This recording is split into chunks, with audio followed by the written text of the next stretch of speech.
pedoman atau buku tata bahasa Indonesia itu adalah diproklamasikan yang baku. Baik, berikutnya semua peserta daripada pertemuan itu sudah pada hadir. Nah, ada itu yang diwarnai daripada dan pada, itu membuat kata tersebut yang hadir dalam yang dimasukkan dalam kalimat ini menjadi kalimatnya tidak baku. Seharusnya cukup semua peserta pertemuan itu sudah hadir, karena kata daripada itu digunakan untuk hubungan perbandingan. Sementara di sini tidak ada yang dibandingkan. Betul sekali. Kalimat yang ketiga, bilang dahulu dong sama saya punya bini. Wah, ini lebih parah nih karena pengaruh dari bahasa ragam percakapan gitu ya. Sebenarnya yang dimaksud adalah bicarakan dahulu dengan istri saya gitu. Jadi itu yang perlu dibenahi, yang berwarna itu ya. Baik, kalimat berikutnya, panitia harus membuat laporan bertanggung jawab kegiatan. Yang benar adalah pertanggungjawaban dan ditulis serangkai seperti dengan contoh kita tadi. Tidak perlu pakai spasi. Baik, berikutnya tolong fotokopikan ijazah ini rangkap 5. Ya, tulisan fotokopi itu yang benar adalah ya seperti ini ya. Kita kadang juga salah itu dalam menulis surat lamaran pekerjaan. Kita tidak bisa membedakan mana penulisan fotokopi yang benar, mana penulisan fotokopi yang salah gitu. Sehingga kadang kita sudah terbiasa menulis fotokopi itu seperti ini, kadang sudah kita anggap benar, misalnya fotokopi. Nah, nggak kelihatan ya, kopi.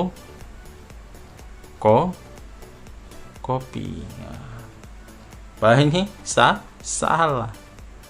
Yang benar itu adalah seperti yang dicontoh ini. Nah, inilah tulisan fotokopi yang benar seperti itu. Karena ini juga diambil dari kosakata asing. Ya, kosakata asing. Fotokopi. Nah, kita harus mengikuti kaidah dari penulisannya. Ketika ini diserap ke dalam bahasa Indonesia, maka ini harus berubah menjadi F. PH berubah menjadi F. Fotosintesis misalnya, jadi F. C berubah menjadi K. Y berubah menjadi I. Itu kaidah. Kalau kita menyerap bahasa, khususnya adalah bahasa Inggris, maka ini akan menjadi seperti ini ya, fotokopi. Itu penulisan yang paling benar. Untuk ijazah ya Z di bagian yang keduanya, ijazah ya. Baik, berikutnya, memang kebangetan itu anak, belum mandi sudah makan gado-gado. Ya, memang keterlaluan anak itu, belum mandi sudah makan gado-gado, itu maksudnya ya, yang paling bagus. Baik, kita bergerak ke kata serapan. Kata serapan ini, kenapa ada kata serapan? Itu didasarkan pada perbendaharaan kata bahasa Indonesia yang berhasil yang sebenarnya itu perlu disempurnakan, ya, perlu dilengkapi. Nah, caranya bagaimana? Kita serap dari bahasa daerah dan bahasa asing. Tetapi dalam menyerap itu juga harus memperhatikan aturannya, ada prosedurnya, ada kaidahnya. Ada yang caranya adaptasi, ada caranya adopsi, ada caranya itu diterjemahkan, atau bahkan dia diambil langsung. Supermarket ya kan, mall ya kan. Tetapi dia ada dipadankan, diterjemahkan. Karena kan ini berkaitan dengan teknologi-teknologi yang senantiasa terus diciptakan dan maju, misalnya di luar negeri sana. Nah, ada istilah komputer misalnya. Nah, itu harus kita serap karena kan iya, bahas teknologi itu juga berkaitan dengan bahasa. Ya, kalau mungkin alat tersebut itu diciptakan di Indonesia, maka menggunakan kosakata Indonesia. Tapi beberapa kata itu sudah dicari padanannya. Misalnya kata apa? Kata online, offline, itu kan sudah di Indonesia kan dengan istilah apa? Online misalnya, itu diganti dengan daring. Daring itu sebenarnya akronim dari kepanjangannya dalam jaringan. Offline itu luring atau luar jaringan. Nah, itu dicari atau diterjemahkan, kemudian dicari padanannya ke dalam bahasa Indonesia. Seperempat misalnya, suku cadang misalnya gitu. Ya, tadinya sebenarnya kata tersebut tidak ada. Kemudian mau kita serap. Nah, kita serap itu caranya bagaimana? Atau kita pertahankan tetap seperti itu, atau kita adaptasi dengan cara yang tadi, misalnya fotokopi tadi, atau kita menggunakan cara terjemahan. Itu maksudnya. Nah, ini. Jadi bahasa daerah plus bahasa asing. Bahasa asing itu ya bisa bahasa Inggris, bahasa Arab, bahasa Sanskerta dan seterusnya. Itu ya. Jadi misalnya dari bahasa Jawa, bahasa Sunda, bahasa Minangkabau, bahasa Sanskerta dan seterusnya. Bahasa Arab, Tionghoa, Inggris, Belanda. Nah, ternyata kita banyak menyerap dari sana juga. Dari Cina juga ya, lonceng, sampan, sinse, bakpao, tauco. Belanda misalnya program motor, perskot, ya, uang muka, pelopor, radio, gerilya dan seterusnya. Nah, jadi itu masuk dalam kosakata bahasa Indonesia.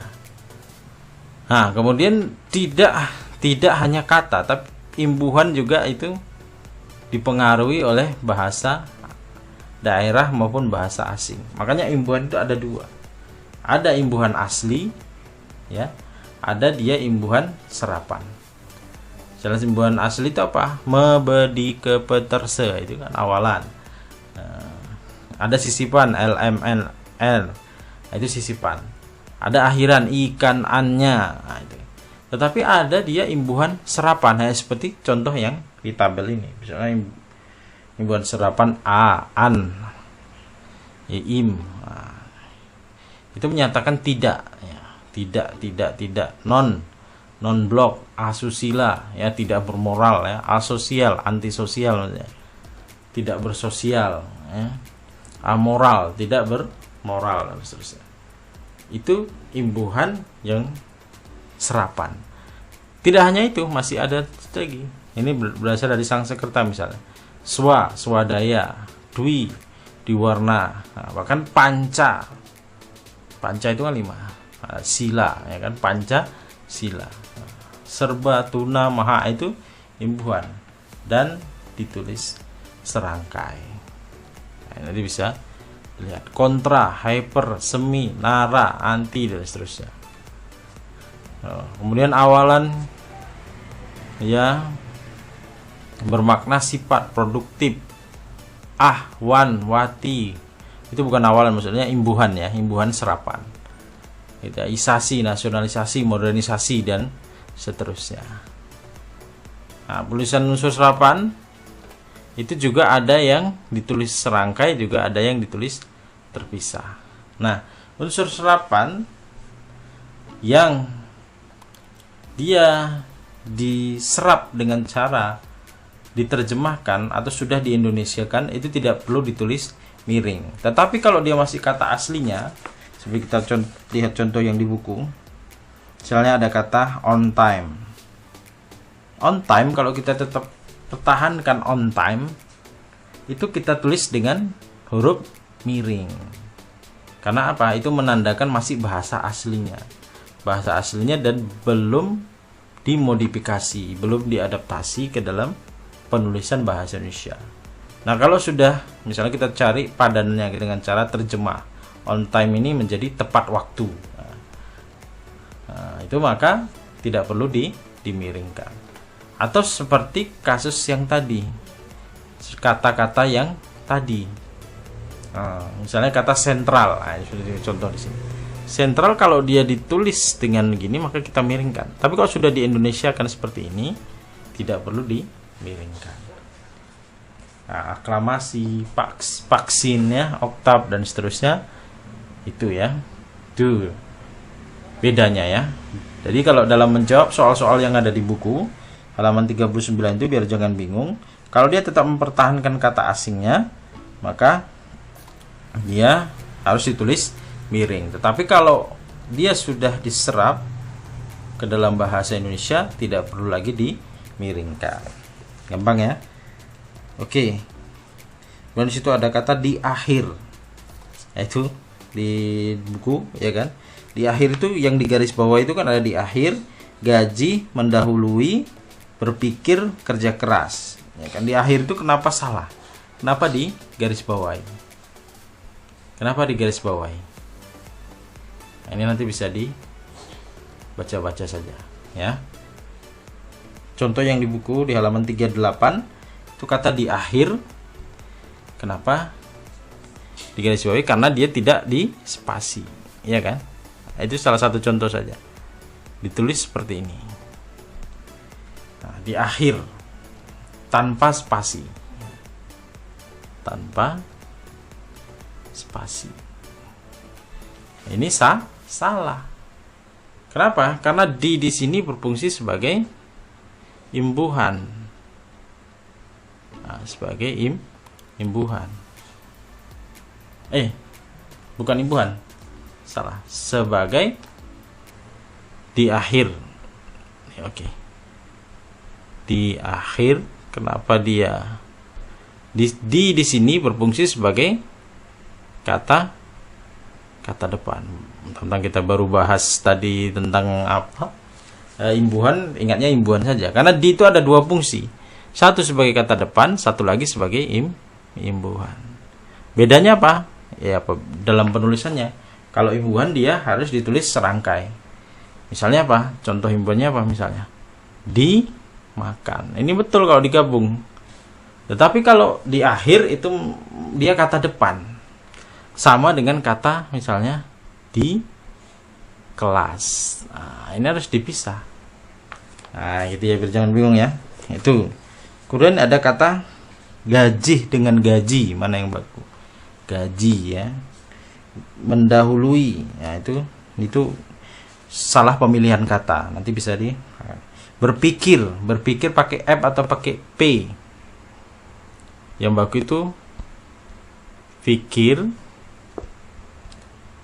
atau fikir. Nah, ini pengaruh bahasa Arab ini. Hiperkorek dia.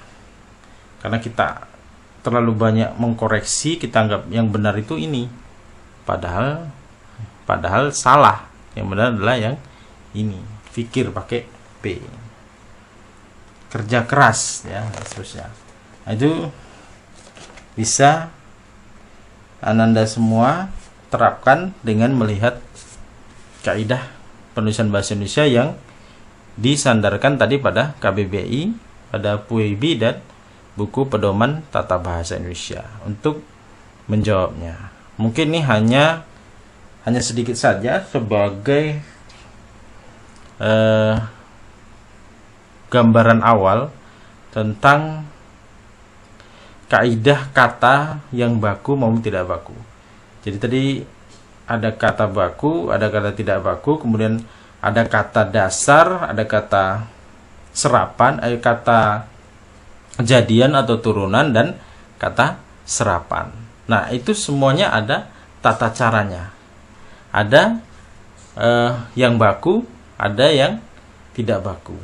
Nah, jadi harus sesuai dengan kaidah yang sudah ditentukan supaya seragam. Nah, dalam kriteria penulisan karya tulis ilmiah itu juga diperhatikan penulisan itu, kan seperti itu. Jadi supaya ada standarnya.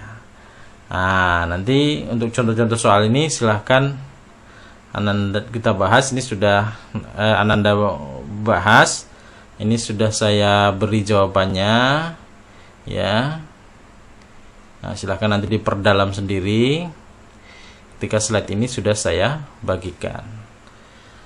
Itu dulu pembahasan kita anak-anak kita untuk lebih memahami tabel kita berkaitan dengan menyunting kata dalam teks prosedur, yaitu mengetahui penyebab kesalahan dari penulisan kata dalam kalimat yang ditulis dalam sebuah teks. Dalam ini adalah teks prosedur di buku paket kita di halaman 38 dan 39. Nah, itu dulu pertemuan kita pada kesempatan ini, anak-anak yang soleha. Silahkan nanti kalau ada yang kurang jelas ditanyakan melalui diskusi di WA. Yang penting tetap semangat belajar, giat walaupun di rumah, ya, walaupun belajar dari rumah, tetap jaga kesehatan dan juga jangan banyak keluyuran, ya, atau beraktivitas di luar rumah untuk yang tidak penting. Itu saja. Tetaplah menjadi siswa SMA Islam An-Nijam yang soleh dan soleha. SMA Islam An-Nijam unggul, cerdas, dan islami. Assalamualaikum warahmatullahi wabarakatuh. Yang dibandingkan, betul sekali. Kalimat yang ketiga, bilang dahulu dong sama saya punya bini. Wah, ini lebih parah nih karena pengaruh dari bahasa ragam percakapan gitu ya. Sebenarnya yang dimaksud adalah bicarakan dahulu dengan istri saya gitu. Jadi itu yang perlu dibenahi, yang berwarna itu ya. Baik, kalimat berikutnya, panitia harus membuat laporan bertanggung jawab kegiatan. Yang benar adalah pertanggungjawaban dan ditulis serangkai seperti dengan contoh kita tadi. Tidak perlu pakai spasi. Baik, berikutnya tolong fotokopikan ijazah ini rangkap 5. ya tulisan fotokopi itu yang benar adalah ya seperti ini ya. Kita kadang juga salah itu dalam menulis surat lamaran pekerjaan. Kita tidak bisa membedakan mana penulisan fotokopi yang benar, mana penulisan fotokopi yang salah gitu. Sehingga kadang kita sudah terbiasa menulis fotokopi itu seperti ini, kadang sudah kita anggap benar, misalnya fotokopi. Nah,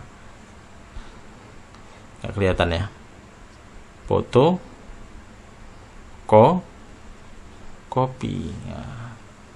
Nah, ini salah. Yang benar itu adalah seperti yang dicontoh ini. Nah, inilah penulisan fotokopi yang benar seperti itu. Karena ini juga diambil dari kosakata asing. Ya, kosakata asing. Fotokopi. Nah, kita harus mengikuti kaidah dari penulisannya. Ketika ini diserap ke dalam bahasa Indonesia, maka ini harus berubah menjadi F. PH berubah menjadi F. Fotosintesis misalnya, jadi F. C berubah menjadi K. Y berubah menjadi I. Itu kaidah. Kalau kita menyerap bahasa, khususnya inilah bahasa Inggris, maka ini akan menjadi seperti ini ya, fotokopi. Itu penulisan yang paling benar. Untuk ijazah ya Z di bagian yang keduanya, ijazah ya. Baik, berikutnya, memang kebangetan itu anak, belum mandi sudah makan gado-gado. Ya, memang keterlaluan anak itu, belum mandi sudah makan gado-gado, itu maksudnya ya, yang paling bagus. Baik, kita bergerak ke kata serapan. Kata serapan ini, kenapa ada kata serapan? Itu didasarkan pada perbendaharaan kata bahasa Indonesia yang berhasil yang sebenarnya itu perlu disempurnakan, ya, perlu dilengkapi. Nah, caranya bagaimana? Kita serap dari bahasa daerah dan bahasa asing. Tetapi dalam menyerap itu juga harus memperhatikan aturannya, ada prosedurnya, ada kaidahnya. Ada yang caranya adaptasi, ada caranya adopsi, ada caranya itu diterjemahkan, atau bahkan dia diambil langsung gitu. Supermarket ya kan, mall ya kan, tetapi dia ada dipadankan, diterjemahkan, karena kan ini berkaitan dengan teknologi-teknologi yang senantiasa terus diciptakan dan maju, misalnya di luar negeri sana. Nah, ada istilah komputer misalnya. Nah, itu harus kita serap, karena kan bahas teknologi itu juga berkaitan dengan bahasa.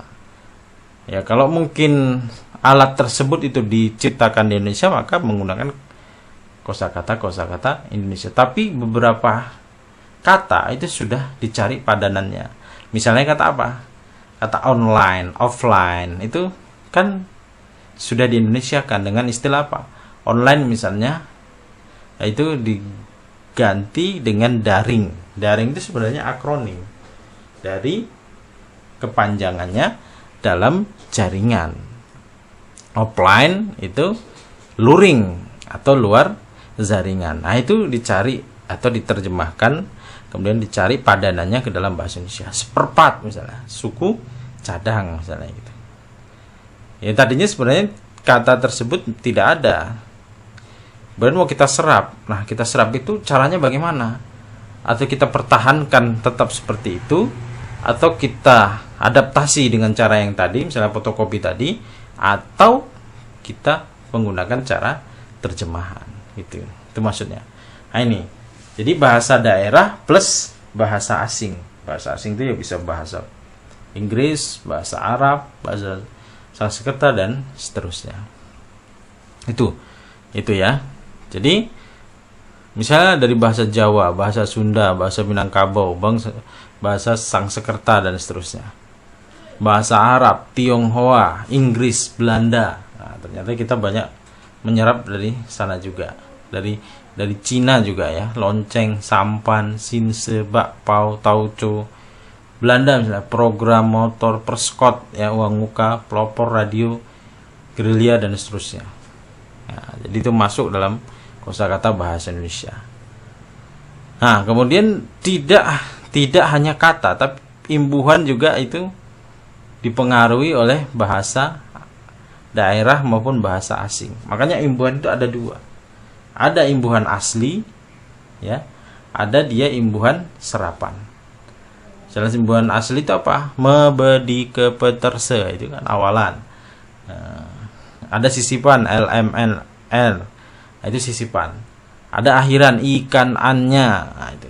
Tetapi ada dia imbuhan serapan, seperti contoh yang di tabel ini. Misalnya imbuhan serapan a, an, im. Nah, itu menyatakan tidak, ya. Tidak, non blok, asusila, ya, tidak bermoral, ya, asosial, antisosial, ya. Tidak bersosial, ya. Amoral, tidak bermoral dan seterusnya. Itu imbuhan yang serapan. Tidak hanya itu, masih ada lagi. Ini berasal dari Sanskerta misalnya. Swadaya, dwi, diwarna, nah, bahkan panca. Panca itu kan 5. Sila, ya kan, panca sila. Serba tuna maha itu imbuhan dan ditulis serangkai. Nah, ini bisa lihat kontra, hyper, semi, nara, anti dan seterusnya. Kemudian awalan ya bermakna sifat produktif. Wan, wati. Itu bukan awalan, maksudnya imbuhan, ya, imbuhan serapan. Gitu, isasi, nasionalisasi, modernisasi dan seterusnya. Nah, tulisan unsur serapan itu juga ada yang ditulis serangkai, juga ada yang ditulis terpisah. Nah, unsur serapan yang dia diserap dengan cara diterjemahkan atau sudah diindonesiakan itu tidak perlu ditulis miring. Tetapi kalau dia masih kata aslinya, seperti kita lihat contoh yang di buku.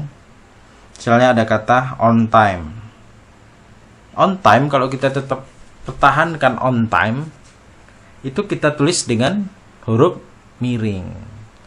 Karena apa? Itu menandakan masih bahasa aslinya.